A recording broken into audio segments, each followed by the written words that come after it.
Welcome to the STARTS4Water vlog. My name is Anne Nichten. I'm your anchor woman. In this series, we'll have conversations with artists who are currently working as artists in residence at the STARTS Partner Institutes.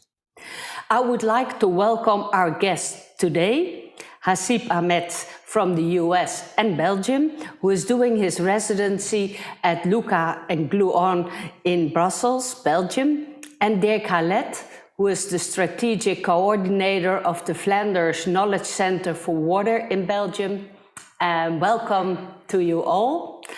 And Haseeb, I would like to ask you to introduce yourself and give us some information about your residency work in Belgium. Well, thank you very much for the introduction. It's a pleasure to be speaking here today. I'd like to just give a short presentation related to my residency, which has been ongoing since last fall. So I will just begin now.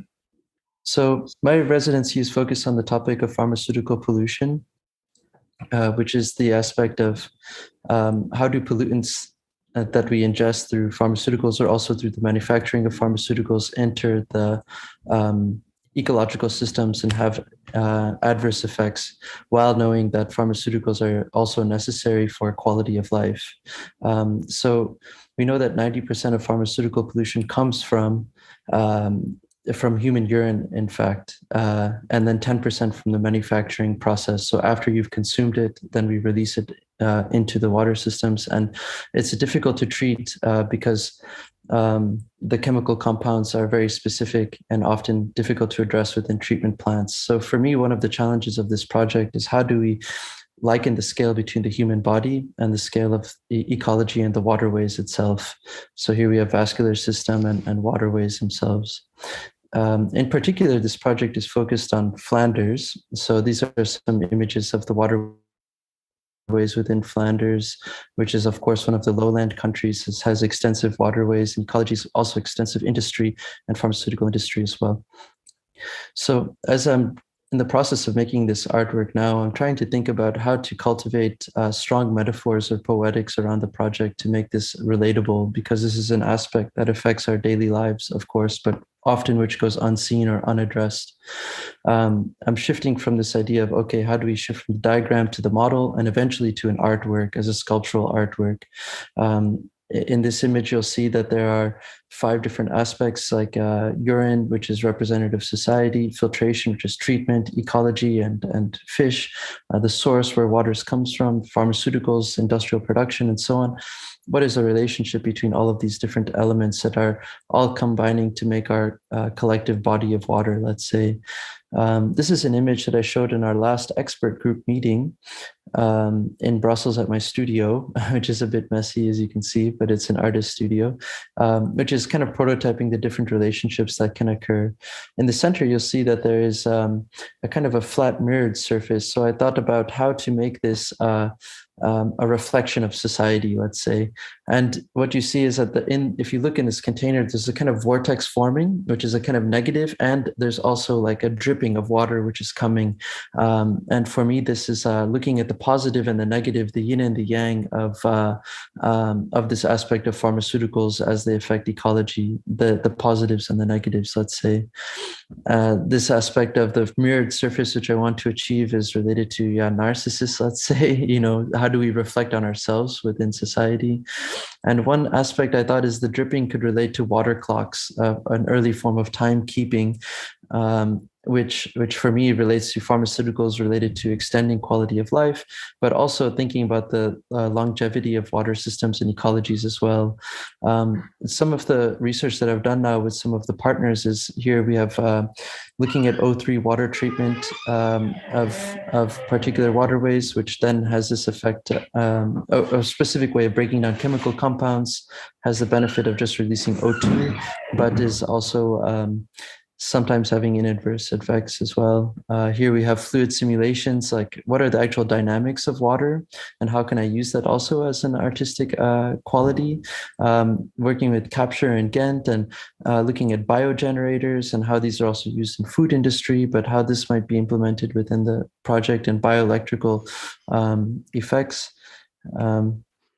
And recently I also visited in the mesocosm at the University of Antwerp, run by Freddy Dardenne, which is something between a simulated riverway and a lab experiment. So it's kind of both at the same time. And looking again at this aspect of scale, in particular, I'm thinking about the effects of pharmaceutical of contraceptives entering the water system, which have the effect on animals, producing increase of female population of animals. And, it's something that is also a form of liberation within society. One way in which we collect all of this research is through a collective mind map, which I've been doing with the different partners during our expert group meetings, and which I've been continually adding to, and which is publicly available. And in the end, on the Gluon website, and in the end, you will see a sculptural artwork. I'm not yet at the finish, so I just instead present an artwork here, which instead of simulating a water system, in this case, it's a desert system. So this is a little bit what you can expect from me as an outcome of an artwork, which will be presented in late September this coming year. Wow, that's a lot of information. Thank you so much, Haseeb. We will come back to your presentation throughout the conversation. So I first would like to invite Dirk to introduce himself and his work in a nutshell. And Dirk, could you also inform us how your work connects to Haseeb's project? Yes, thank you. So as you said in the introduction, I'm the strategic coordinator of the Flanders Knowledge Center Water in Belgium. And we have as main objective to foster the collaboration between entrepreneurs, researchers, and governments in order to speed up the innovation and implementation of water solutions. And when defining on what type of innovation we should focus, it's very important, first of all, to understand how the system works. And in this perspective, I think one quote is very appealing. It's the quote of William Edwards Deming, who states that your system is perfectly designed to give the results you're getting. So in the issue of today, looking to the healthcare system, it's about how we want the system to work that is responsible also for the outcomes that we have. And we see that we are evolving to a society where we find for everything medicine, a pill as an easy solution to relieve us from our individual and societal responsibility to foster a better environmental environment, or to do something about our hectic lives. And if I would ask you, do we have a healthcare system? It's actually not a healthcare system, but it's a sick care system. When people are sick, they want to get treated. But if I would ask you, what would be for you the ideal outcome of a healthcare system? It's not that we collectively assure that you can become ill, but I think that for everybody, it is that they stay healthy.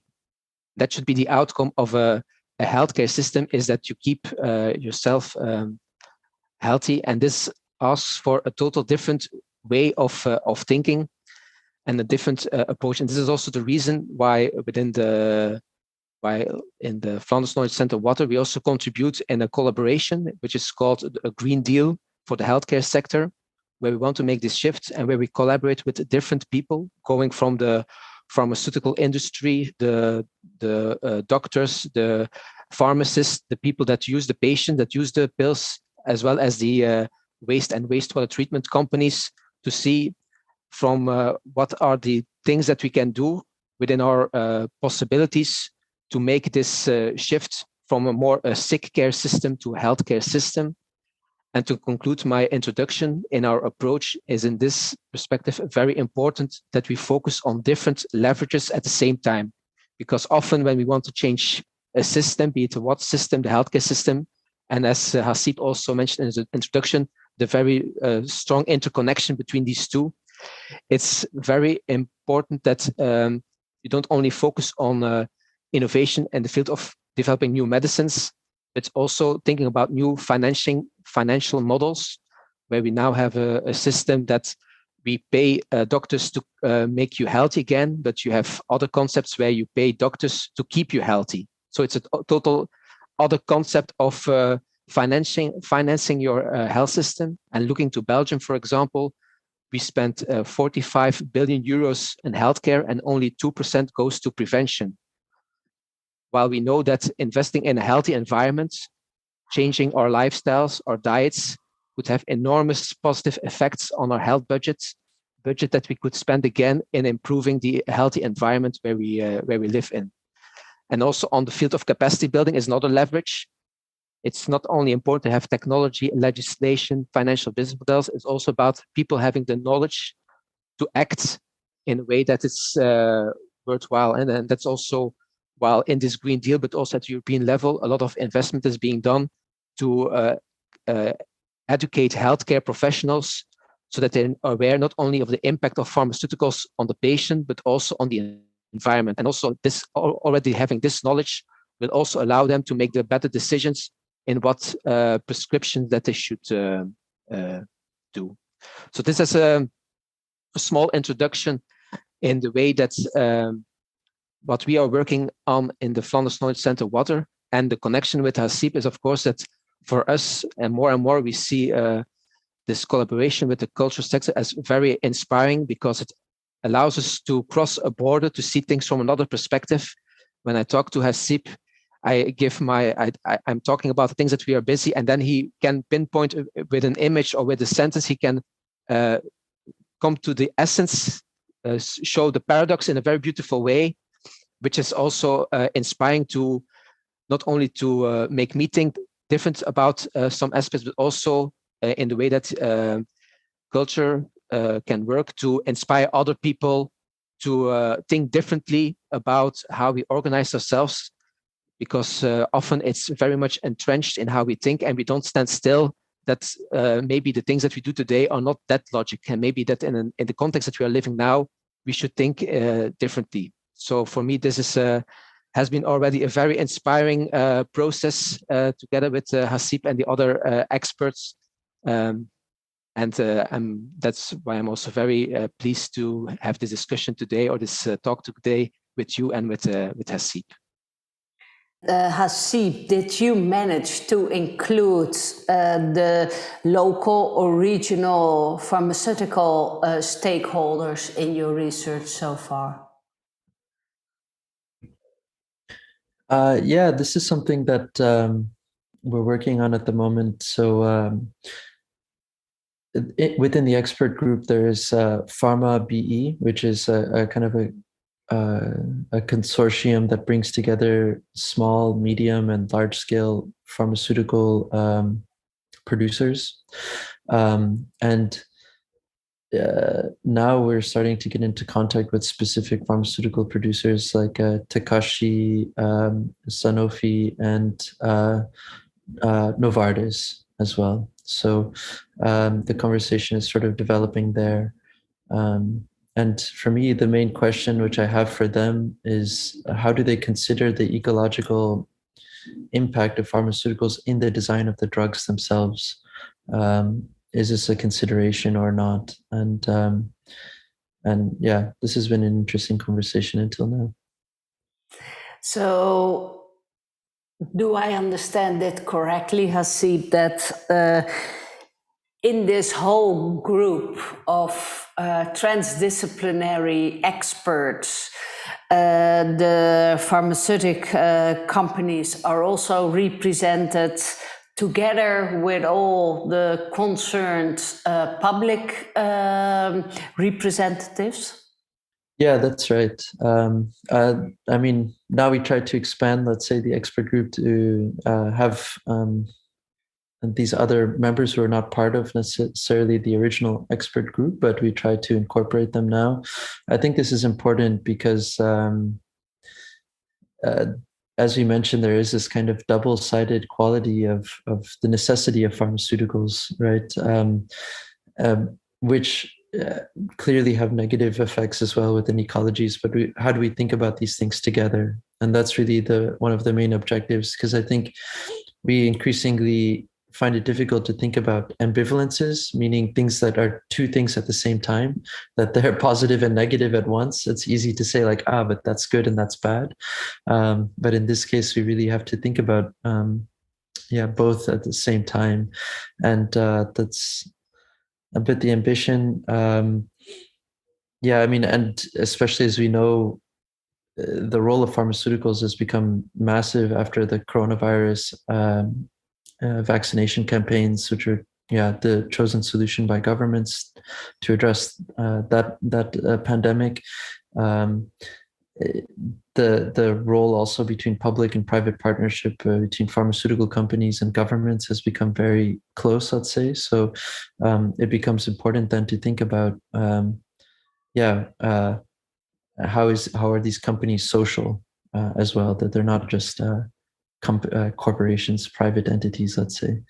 And Haseeb, this sounds like a almost ideal partnership to work together with Dirk and his organization. But as an artist, you're probably also very critical on things. What's the message you want to share with us for Dirk and his environment when it comes to the challenge of pharmaceutical pollution? Yeah, it's interesting. I mean, I'm grateful. It's interesting that I think of the different expert group members, Dirk would be the closest to what I'm doing, because they're used to kind of addressing the general context, addressing the kind of holistic effects of different partners, different agencies within, including the government, and affecting policy and working in policy. I think as an artist, I have a different kind of freedom in the fact that I'm not bound to having faith in governmental structures, let's say, that they will produce the solutions that we need inevitably.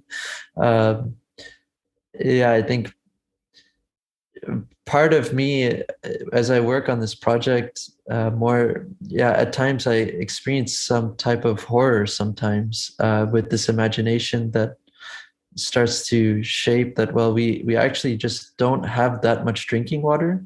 The water is constantly actually being reduced because we're used to dumping it into the sea, and our fresh water is within the water table is constantly reduced. Climate change also affects rainfall. For example, in Belgium, we're having droughts, which is a country which is known for heavy rainfall and constant rain.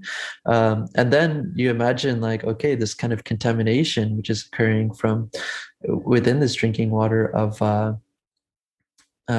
from farming fertilizers, from pharmaceuticals, from human waste, from microplastics, or in Flanders, one of the main topics when you talk about water pollution is PFAS, which is in Antwerp region, the 3M plant, which was developing or manufacturing chemicals used in water repellent clothing, which then over years seeped into the water supply. So you start to feel that this water is constantly becoming more and more muddied, and that all life relies on it, So perhaps this is also a little bit what I want to convey within the piece, like this scarcity, this contamination, this fluid relationship between our bodies and the environment, let's say. And how does that translate into art? You briefly showed a little picture in your presentation earlier, but what can we expect as the outcome of your residency? Yeah, it's challenging to synthesize everything into a singular work of art, which of course needs to have its own logic, of course, you know. But now I'm kind of I'm focusing on the formal language that I want to employ within the work, and it has to do with creating this mirror surface that we see ourselves in this water. It has to do with actually using the real substances like human urine, using pharmaceutical components, employing actual treatment methods as well, so that it's not merely a metaphor talking about something, but it actually is that thing. That's often important for me in the art, is actually producing the phenomena itself that people see. And this aspect of time has become important. So this aspect of a water clock.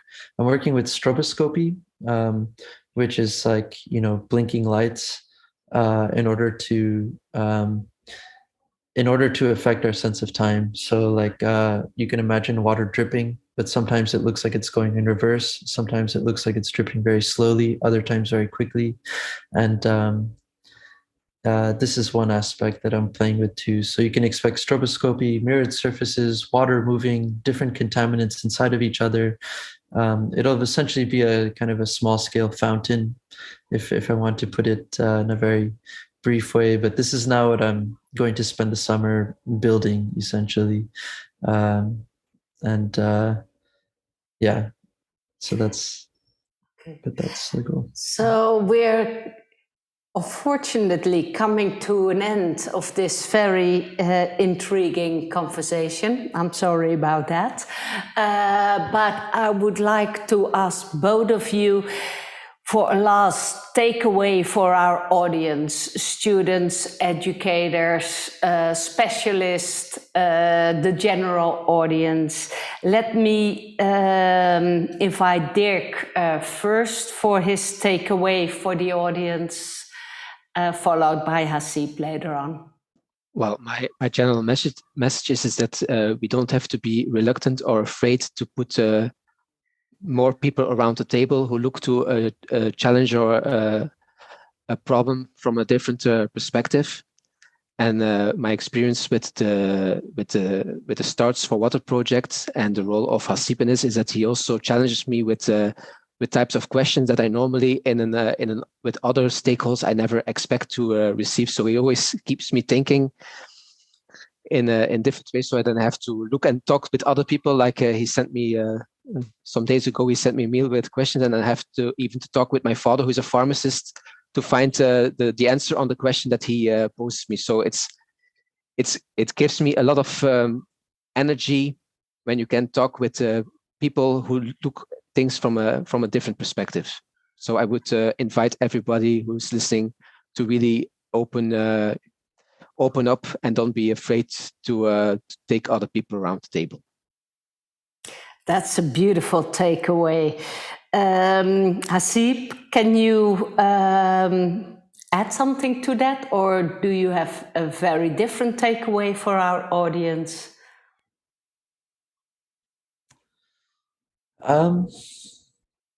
Yeah, I mean, I think that I've also, it's interesting because I feel as sometimes I have this feeling of vertigo with this project. I have to say that this feeling that, well, this is actually an immense topic and issue that we could really spend our lives on. And I'm grateful that there are people, like, for example, Dirk, who have dedicated their careers to speaking about the quality of water and how in society we address and find ways to deal with that. And I think from this work, there's been a lot of improvement, let's say since the 70s.